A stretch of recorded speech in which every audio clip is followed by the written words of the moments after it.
이제 영농상속공제가 이제 핵심인데, 우리 이제 상속세 기본하고 증여세 기본을 공부했는데, 영농상속공제는 얼마까지 될까요?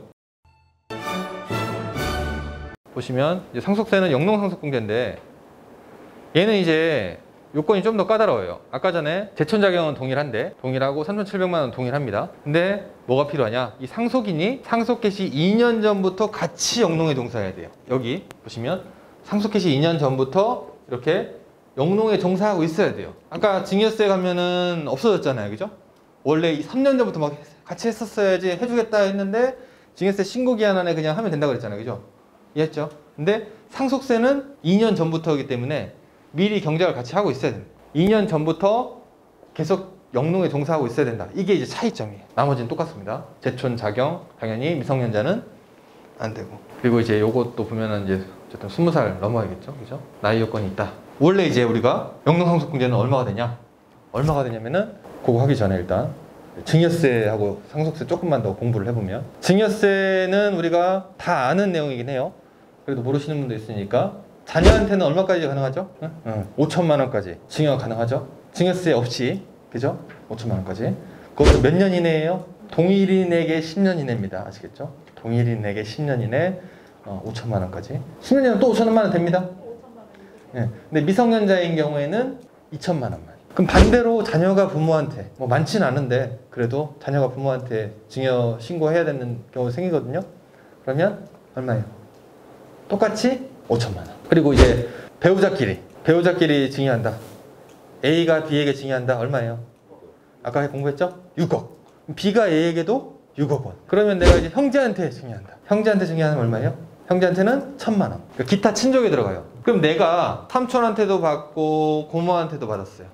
그러면은 삼촌한테 1,000만 원 받고 고모한테 1,000만 원 받았어요. 그럼 얼마까지 공제돼요? 1,000만 원 돼요? 2,000만 원 돼요? 1,000만 원씩 돼요. 1,000만 원밖에 안 돼요. 왜냐하면 증여세는 받는 사람 입장이기 때문에. 받는 사람 기준에서 내가 주는 사람 입장에서는 뭐 상관없는데, 받는 사람 입장에서 이 범위가 어떻게 되냐면 3단계예요.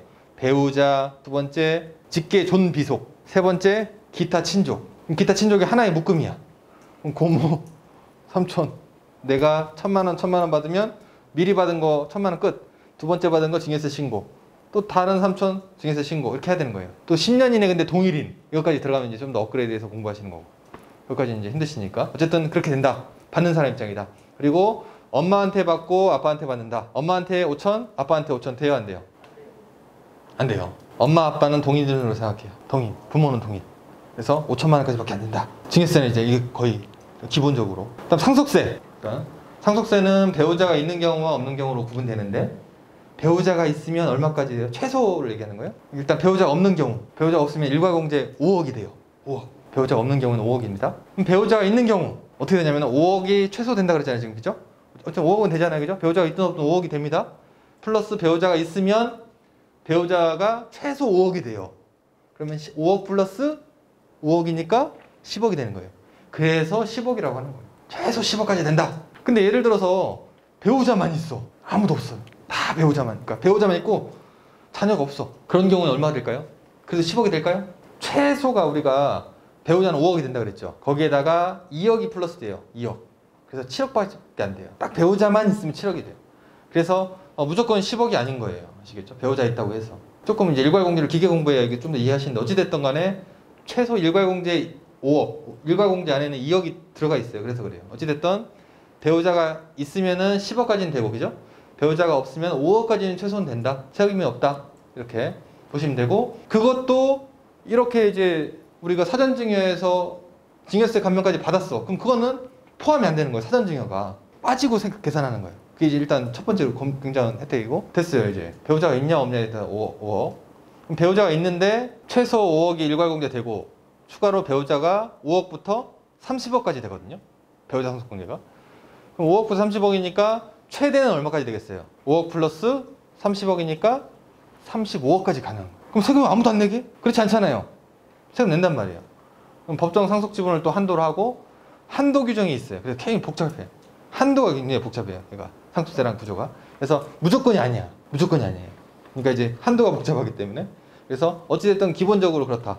그래서 어찌됐든 최소는 5억, 그 다음에 플러스 5억에서 배우자 있으면 10억. 그리고 법정 상속 지분을 한도로 해서 배우자 상속공제가 더 추가로 될 수 있다. 5억 플러스 추가로 될 수 있다.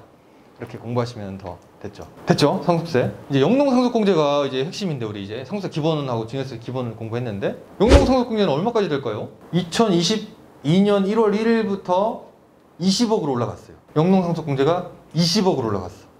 15억이었거든요. 20억. 그럼 뭐 다 세금 안 내겠네? 대신에 이제 아까처럼 2년 이전부터 경작을 영농을 승계했었어야 되는 거예요. 2년 안 돼. 1년 11개월이에요. 안 됩니다. 엄격하니까 그런 거는 안 됩니다. 아시겠죠? 그러니까 이제 그런 부분들 중요하고, 그리고 공시가로 20억이면 어마어마해지는 거예요. 보통 농지는 시세가 없으니까 공시가로 20억이면 엄청 커지는 거예요. 그러니까 영농승계에 대해서는 파격적으로 혜택을 준다. 그리고 중요한 거는 20억이면 뭐 굳이 뭐 세금 아무도 안 내겠네? 거기서 끝나는 게 아니라, 그럼 뭐 공시가로 다 신고하면 되잖아요. 세금 안 내고 끝이에요. 그러면 이제 거기서는 굉장히 오산인 거예요. 나중에 팔 걸 또 생각해야 돼. 언젠가는 어떻게 해요? 이 땅값을 올려놔야 될 거 아니에요. 20억이면 그거 써먹어야지. 그 20억이라는 의미는 뭐냐면은, 아까처럼 배우자가 있는 경우에 10억 된다 그랬죠. 거기 20억이 또 되는 거예요. 30억까지 되는 거예요. 그럼 내가 땅이 지금 공시가가 5억인데 파는 게 30억이래. 시가가. 그럴 수 있죠? 6배 정도 될 수도 있고, 뭐 한 보통 절반 정도나 아니면 뭐 60%나 40% 정도 되니까. 근데 뭐 60%, 뭐 6배도 될 수도 있어. 사실 땅 같은 경우는. 그럼 뭐 하셔야 돼? 감정 평가를 받아서 땅값을 튀겨놔야겠지. 그리고 이제 5년 이상 경작하면 어떻게 되는 거예요? 땅값은 픽스가 되는 거예요. 5억짜리가 30억으로. 그럼 나중에 내가 32억에 팔았어요. 2억만 세금 내면 되잖아. 그럼 뭐 30억 버는 거네? 돈을 이렇게 벌어야죠. 그죠? 그게 이제 부모님이 원하시는 걸 거 아니야. 자녀가 재산을 불리는 게. 이해했어요? 그런 식으로 뭔가 이제 어쨌든 이 세제 혜택을 활용할 수 있다. 그리고 사전증여도 또 별개잖아요. 아까 전에. 증여세는 또 별개로, 그죠? 그건 이제 실질적으로 빠지고, 여기에다가 또 추가로 공제 이제 많이 다 들어가면 다 쓰고, 안 되면 뭐 그 안에서 쓰면 되고, 시세에 따라 받아서 또 취득가격 잡고 나중에 양도세. 근데 8년 작용 감면 받겠다. 그럼 미리 받아서 팔아도 되고, 팔아서 예금 만들어서 예금으로 또 금융재산 공제 2억 받아도 되고. 아무튼 뭔가 여러 가지 많아요. 그죠?